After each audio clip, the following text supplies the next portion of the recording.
මගේ නම දනුක මලිත්. මම ආවේ සීදුව ප්‍රදේශයේ ඉඳලා. මගේ වයස අවුරුදු 21යි.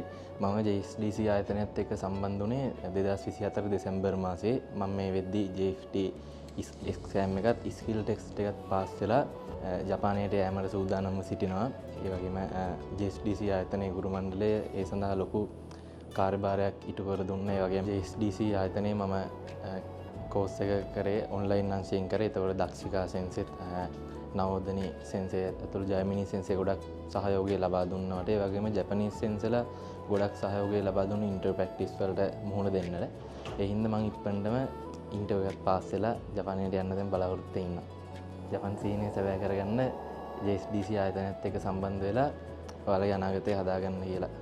ඒ වගේම JSDC ආයතනයෙන් ලබා ගන්න මුදලට වඩා ලොකු සේවයක් ඉටු කරලා දෙනවා. ඒක මම දන්නවා. මම වැඩ ඔක්කොම ටික අවුරුදු එකහමාරක් ඇතුළත මගේ වැඩ ඔක්කොම සාර්ථක කරගෙන ජපානයට යෑමට දැන් බලාපොරොත්තු වෙනවා.